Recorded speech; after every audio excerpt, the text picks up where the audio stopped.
ಸರ್ಕಾರಿ ಆಸ್ಪತ್ರೆಯಲ್ಲಿ ಸ್ಕ್ಯಾನಿಂಗ್ಗೆ ದುಡ್ಡು, ಕಾನೂನು ಸಚಿವರ ಗಮನಕ್ಕೆ.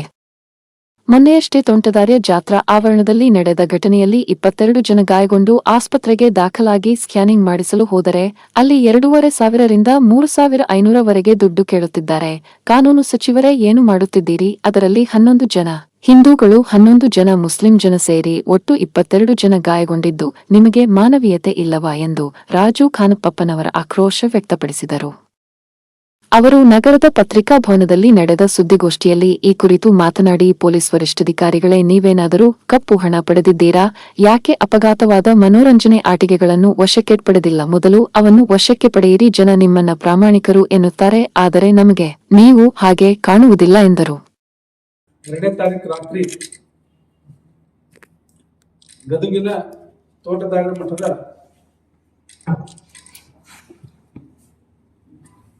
ಜಾತ್ರೆಯ ಒಂದು ಇದರೊಳಗ ಈ ಮನೋರಂಜನೆಗಾಗಿ ಅಲ್ಲಿ ಹಲವಾರು ರೀತಿಯ ಚಕ್ರಗಳನ್ನು ಹಾಕಿ ಜನರಿಗೆ ಮನೋರಂಜನೆ ಕೊಡುವಂತ ಕೆಲಸವನ್ನ ಪ್ರತಿ ವರ್ಷ ಮಾಡ್ತಾ ಇದ್ರು. ಆದ್ರೆ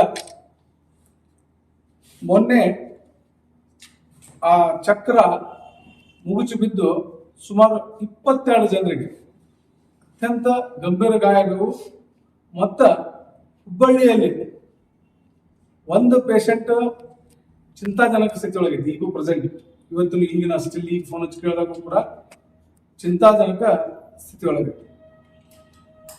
ಇನ್ನ ಇಲ್ಲೇ ಸರ್ಕಾರದ ಒಬ್ಬ ಪಾಪ ಹುಡುಗಂದು ಪಾಪ ಇನ್ನೂ ಕಳೆದ್ರು ಒಂದು 18ರಿಂದ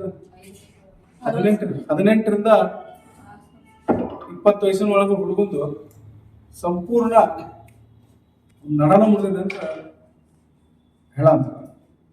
ಜೊತೆನ ಒಬ್ಬ ಸಣ್ಣ ಹುಡುಗ, ಹೆಣ್ಣು ಬಾಲಕ, 6-7 ವಯಸ್ಸಿನ ಯುವಕ.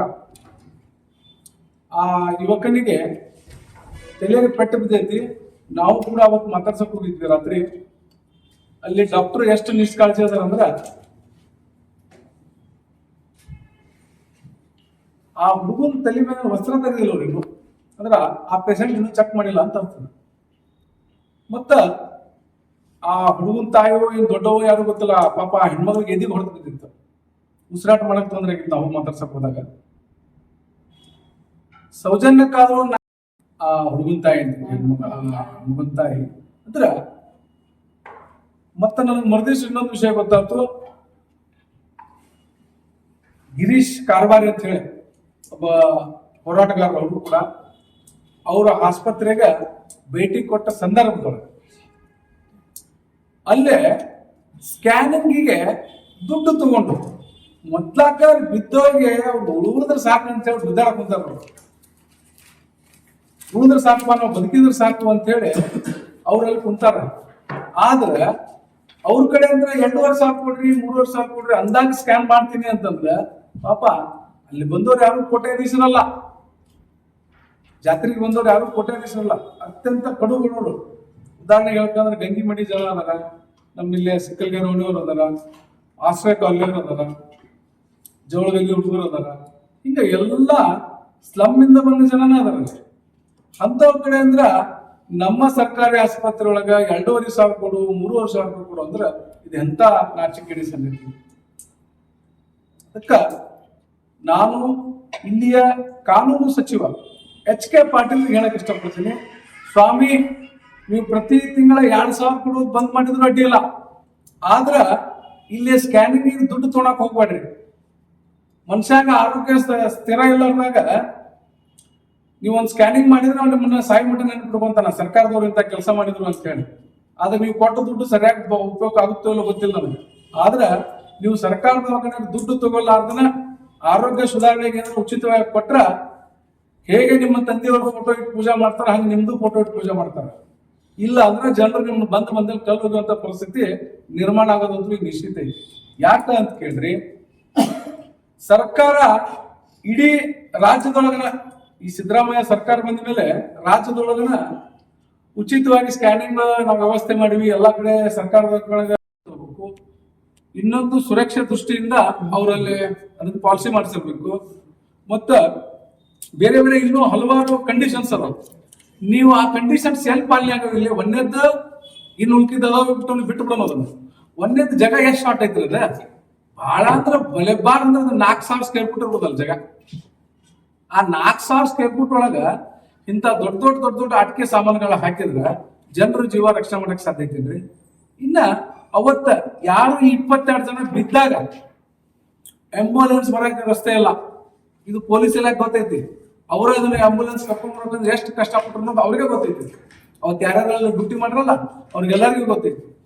ಯೋಚನೆ ಮಾಡ್ರಿ, ಆಂಬ್ಯುಲೆನ್ಸ್ ಬರ್ಲಾರ್ದಂಗ ಜಾಗ ಹತ್ತಿಟ್ಟಿಡೋಂಗ ಅಂಗಡಿ ಹಾಕ್ಯಾರಂದ್ರ ಮತ್ತ ನೀವು ಪರ್ಮಿಷನ್ ಹೆಂಗ್ ಕೊಟ್ರಿ ಅವ್ರಿಗೆ? ಅದಕ್ಕ ನಾವು ಇದಕ್ಕ ಕಾನೂನು ಹೋರಾಟ ಕೂಡ ಈ ಸತ ಮಾಡೋದು. ಕಳೆದ ಸಾರಿ ಎಲ್ಲ ಯೋಜನೆಗಳನ್ನ ಹಾಕೊಂಡಿದ್ವಿ. ಆದ್ರ ಜಿಲ್ಲಾಡಳಿತ ಮತ್ತು ಅವತ್ತಿನ ಪೊಲೀಸ್ ಜಿಲ್ಲಾ ವರಿಷ್ಠಾಧಿಕಾರಿಗಳು ನಮಗೊಂದು ಮಾತು ಕೊಟ್ಟಿದ್ರು, ಏನಂತೇಳಿ, ಇದನ್ನ ಬರುವ ವರ್ಷ ಸರಿ ಮಾಡ್ತೀನಿ ಅಂತ ಹೇಳಿ. ಆದ್ರೆ ಅವ್ರು ವಿಫಲರಾದ್ರು. ನಾವು ಮತ್ತೆ ಕಾನೂನು ಹೋರಾಟ ಮಾಡಿದ್ವಿ. ಈ ಕಾನೂನು ಹೋರಾಟದೊಳಗೆ ನಾವು ಜಿಲ್ಲಾಡಳಿತವನ್ನು ಪಾರ್ಟಿ ಮಾಡ್ತೀವಿ, ಮತ್ತ ನಗರಸಭೆಯನ್ನು ಪಾರ್ಟಿ ಮಾಡ್ತೀವಿ, ಪೊಲೀಸ್ ಇಲಾಖೆಯನ್ನು ಪಾರ್ಟಿ ಮಾಡ್ತೀವಿ, ಮತ್ತು ಆಡಳಿತ ಮಂಡಳಿಯನ್ನು ಪಾರ್ಟಿ ಮಾಡ್ತೀವಿ, ಮತ್ತೆ ಏನ್ ಜಾತ್ರಾ ಸಮಿತಿ ಐತಲ್ಲ ಇದನ್ನು ಕೂಡ ನಾವು ಪಾರ್ಟಿ ಮಾಡ್ತೀವಿ. ಮತ್ತ ಈ ಕಾಂಟ್ರಾಕ್ಟರ್ ಏನ್ ಬರ್ತಾರಲ್ಲ ಈ ಕಾಂಟ್ರಾಕ್ಟರ್ ಅನ್ನು ಕೂಡ ನಾವು ಪಾರ್ಟಿ ಮಾಡ್ತೀವಿ. ಯಾಕೆ ಇಷ್ಟನ್ನು ಪಾರ್ಟಿ ಮಾಡ್ತೀವಿ ಅಂದ್ರೆ ಇವರೆಲ್ಲ ಹಣದ ದಾಯಿಗಳು.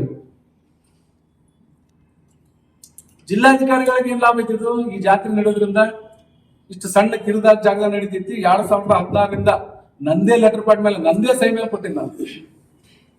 ಈ ಜಾತ್ರೆ ಒಳಗೆ ಹಿಂಗಾಗತ್ತ, ಇಲ್ಲಿ ರಸ್ತೆ ಅತಿಕ್ರಮಣ. ನನಗೆ ನೀವು ಪ್ರಾಮಾಣಿಕ ಕಾಣವಲ್ರಿ. ಯಾಕೆ ಪ್ರಾಮಾಣಿಕ ಕಾಣವಲ್ರಿ ಅಂದ್ರ ಇನ್ನೂವರೆಗೂ ಈ ಹಲ್ಲೆ ಇದೇನು ಇನ್ಸಿಡೆಂಟ್ ಆತಲ್ಲ, ಅದು ಚಕ್ರ ತಿರುಗಿ ಬಿದ್ದು ಜನರೆಲ್ಲ ಇದಾದ್ರಲ್ಲ, ಅಲ್ಲಿ ಇನ್ನೂ ಕೂಡ ನೀವು ಸೀಜ್ ಮಾಡಿಲ್ಲ. ಆ ಅಟಿಕೆ ಸಾಮಾನುಗಳನ್ನ ನೀವು ಸೀಜ್ ಮಾಡಿಲ್ಲ. ಯಾಕೆ ಮಾಡಿಲ್ಲ ನೀವು ಸೀಜ್?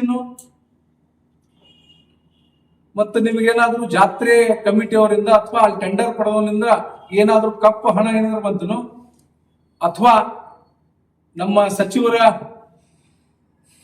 ಅವರಿಂದ ಅಥವಾ ಅವ್ರ ಪರಿವಾರದ ಯಾರ ಸದಸ್ಯರಿಂದನೂ ನಿಮ್ಗೇನಾದ್ರೂ ಆಗ್ರಹ ಬಂತು, ಯಾಕೆ ನೀವು ಆ ಜಾತ್ರೆಯಲ್ಲಿರುವಂತ ಏನು ಆ ವಸ್ತುಗಳದಾವಲ್ಲ, ನಾನು ಹೇಳತ್ತಿದ್ದು ಇಷ್ಟು ಹೇಳಂತಿಲ್ಲ, ಯಾವ ಈ ಮಷಿನ್ ತಿರುಗಿ ಬಿದ್ದು ಜನಕ್ಕೆ ಹೊಡೆದು ಬಿದ್ದಿತ್ತಲ್ಲ, 22 ಜನಕ್ಕ ನೋವು ಮಾಡಿತ್ತಲ್ಲ, ಅದನ್ನ ಯಾಕೆ ಇನ್ನೂವರೆಗೂ ಸೀಸ್ ಮಾಡಿಲ್ಲ ನೀವು? ಹಂಗ ಹೇಳ್ತೀನಿ ನಿಮ್ಗೆ. ಒಬ್ಬ ರಿಕ್ಷಾ ಹೊಡೆಯುವ ವ್ಯಕ್ತಿ ಎಲ್ಲರೂ ಒಂದು ಸಣ್ಣ ಆಕ್ಸಿಡೆಂಟ್ ಮಾಡಿದಾಗ ಏನು ಗಾಯ ಆಗಿರಂಗಿಲ್ಲ, ಏನು ಚೂರು ಇರಂಗಿಲ್ಲ, ಅವ್ರವ್ರ ಕಾಂಪ್ರಮೈಸ್ನ ಆಗಿರ್ತಾರ. ಆದ್ರ ಪೊಲೀಸ್ ಇಲಾಖೆಯವರು ಅವ್ರಿಬ್ರು ಜಬರ್ಸಿ ಅಲ್ಲಿ ಕರ್ಕೊಂಡು ಹೋಗಿ ಅವ್ರಿಬ್ರು ರಾಜಿ ಇದ್ರು ಅವ್ರಿಬ್ರಿಗೆ ಹೆದರ್ಸಿ ಬೆದರ್ಸಿ ಅಂತ ಇಬ್ರು ಕಡೆ ಪತ್ರ ಮಾಡಿ ಸಹಿ ಮಾಡಿಸ್ಕೊಂಡು ಕಳಿಸ್ತಿದ್ರು. ಹೌದಾ? ಮತ್ತೆ ಇಲ್ಲಿನೂ ಹಂಗಾಗೈತಿಲ್ಲ. ಅವು ಸಾಮಾನು ಸೀಜ್ ಮಾಡಲಾರ್ದೇನ ಮಠದವರಿಗೆ ಮತ್ತ ಹೊಡೆತ ಬಿದ್ದವ್ರಿಗೆ ಏನಾದ್ರು ಕಾಂಪ್ರಮೈಸ್ ಏನಾದ್ರು ಮಾಡಿಸಿದ್ರು ನೀವು? ಅದಕ್ಕ ಪೊಲೀಸ್ ವರಿಷ್ಠಾಧಿಕಾರಿಗಳೇ, ನೀವು ಅಲ್ಲಿ ಎಸಿ ರೂಮ್ನಾಗ ಕೂತು ದಯಮಾಡಿ ಮಾತಾಡೋದು ಬೇಡ. ನಮಗೆ ನೇರವಾಗಿ ನೀವು ಬರ್ರಿ, ಈಗ ಇದನ್ನ ನೀವೇ ಸೀಜ್ ಮಾಡ್ರಿ. ನಮ್ಗೆ ಇನ್ನು ಉಳಿಕಿದವ್ರ ಮೇಲೆ ನಂಬಿಕಿಲ್ಲ. ನಿಮಗೆ ಜನರು ಬಹಳ ಪ್ರಾಮಾಣಿಕ ಅಂತಾರ. ಅದಕ್ಕೆ ನಿಮ್ಮ ಪ್ರಾಮಾಣಿಕತೆ ಉಳಿಬೇಕು.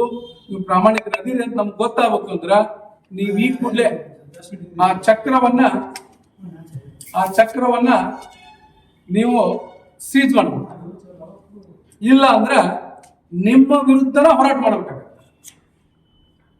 ನಿಮ್ಮ ವಿರುದ್ಧ ಯಾಕೆ ಹೋರಾಟ ಮಾಡ್ಬೇಕಂದ್ರ ಇವತ್ತು ನಾವೆಲ್ಲ ಜನರು ನಂಬಿರೋದು ಪೊಲೀಸ್ ಇಲಾಖೆನ. ನಾವ್ ಯಾರ ರಾಜಕಾರಣಿಗಳನ್ನ ನಂಬಕ್ ಸಾಧ್ಯ ಇಲ್ಲ. ನಮ್ಮನ್ನ ಯಾರು ಬದುಕಿಸ್ತಾರಪ್ಪ ಅಂದ್ರ ಅವ್ರು ಪೊಲೀಸರು. ಮತ್ತೆ ಬೇಲಿನ ಎದ್ದು ಹೊಲ ಮೇಯ್ಬಿಟ್ರೆ ಯಾರು ನಮ್ಮ ರಕ್ಷಣೆಗೆ ಸಾಧ್ಯ ಐತಿ? ಅದಕ್ಕ ಈ 22 ಜನರಿಗೆ ನ್ಯಾಯ ಸಿಗಬೇಕು ಅಂದ್ರ ಆ ಚಕ್ರ ಏನಿದೆ ಅದನ್ನ ಸೀಜ್ ಮಾಡ್ಬೇಕು. ಅದ್ರ ಜೊತೆನೆ ಇದು ಒಂದು ಕ್ರಿಮಿನಲ್ ಅಫೆನ್ಸ್ ಅಂತ ಹೇಳ್ತೇನೆ ನಾವು. ಯಾಕೆ ಅಂತ ಕೇಳ್ರಿ, ಸಾಕಷ್ಟು ಕಾನೂನುಗಳದಾವ ಈ ಒಂದು ಈ ಮನೋರಂಜನಾ ಆಟಿಕೆಗಳನ್ನ ಹಾಕ್ಬೇಕಂದ್ರೆ. ಒಂದೇದ್ದು ಅದಕ್ಕೆ ಸಾಕಷ್ಟು ದೊಡ್ಡ ಜಾಗ ಇರ್ಬೇಕು.